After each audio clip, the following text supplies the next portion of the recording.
I'm the foreign minister of Pakistan. And Pakistan's foreign minister is a victim of terrorism, is the son of Shaheed Mohtamma Benazir Bhutto. The Prime Minister of Pakistan, Shehbaz Sharif, when he was CM of Punjab, his home minister was assassinated by terrorists. Political parties, civil society, the average people in Pakistan, across the board, have been the victims or the perpetrators of terrorism. We've lost far more lives to terrorism than India has. Why would we want our own people to suffer? We absolutely do not. Unfortunately, I think India has been playing in that space that I referred to earlier in my statement. It's very easy to say Muslim and terrorists together and get the world to agree. And they very skillfully blur this line, where people like myself are associated with terrorists, rather than as those who have been fighting and to this day are fighting terrorism. As far as India is concerned, they've had terrorist attacks. They too should not have had to experience terrorist attacks. Whatever cooperation they need, we've offered in the past, we can, would like to continue to offer in the future. But they continuously perpetuate this philosophy. And it's not just for Pakistan, it's for the Muslims in India. We're terrorists whether we're Muslims in Pakistan, and we're terrorists whether we're Muslims in India. I'd like to remind the Honourable Foreign Minister, or the Minister for External Affairs of India, that Osama bin Laden is dead, but the Butcher of Gujarat lives. And he is the Prime Minister of India. He was banned from entering this country until he became Prime Minister. This is the Prime Minister of the RSS and the Foreign Minister of the RSS. What is the RSS? The RSS draws its inspiration from Hitler's SS. The RSS, I saw yesterday that the Foreign Minister of India was with the UN Secretary General inaugurating a statue of Gandhi.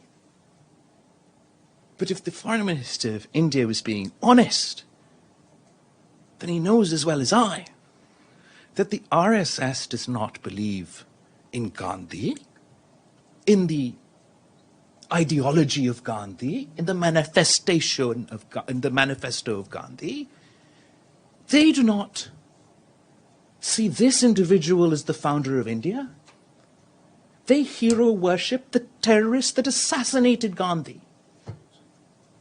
Within India, who perpetuates terrorism?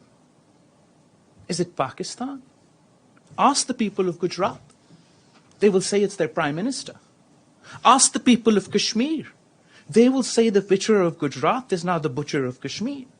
And I'm not talking about some imaginary past.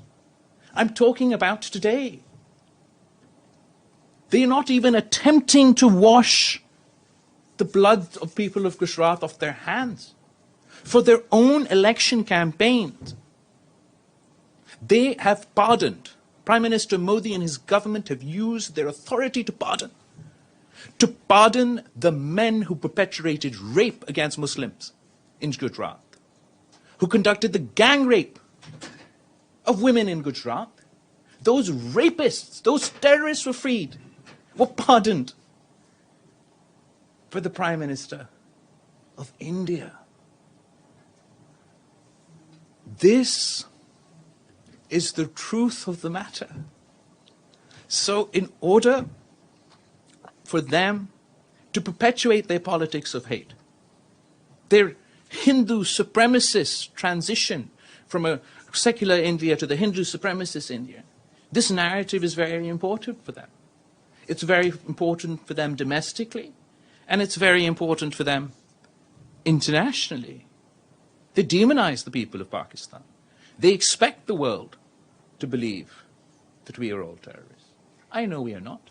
And I have presented this dossier. I'm not talking about whenever well back Gujarat was. I'm talking about 2021. When we have proof that your government facilitated a terrorist attack in Pakistan. So I don't see how Pakistan is the epicenter of terrorism. I do believe that we are the victims of terrorism. If it's not the government of India, certainly the people of India have been victims of terrorism.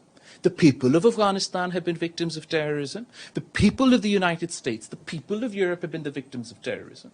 And it's for us to work together to combat the politics of hate, to combat whether it's Islamic extremism or Hindu extremism, to come together and face these challenges and not pursue narrow populism, religious populism, divisive politics, domestically or internationally, and to further spread hate within communities.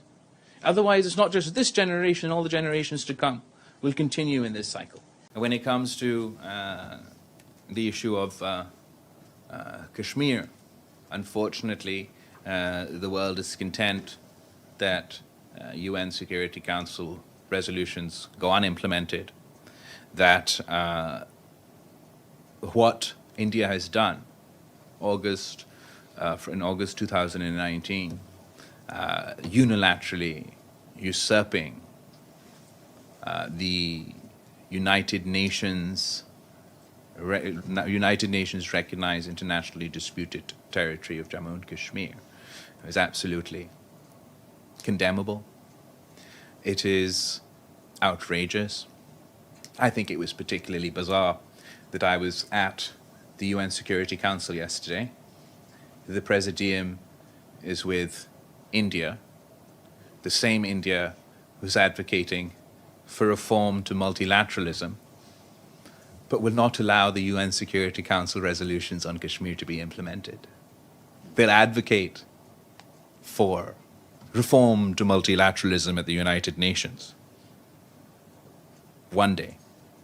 Then they'll advocate for bilateral solutions to Kashmir the next day, and ultimately settle for a unilateral usurpation of internationally recognized disputed territory within Kashmir. I think this hypocrisy speaks to the heart of what is wrong here at the United Nations, or the dysfunction here at the United Nations. Surely, no member who refuses to recognize UN Security Council resolutions deserves to sit on the UN Security Council.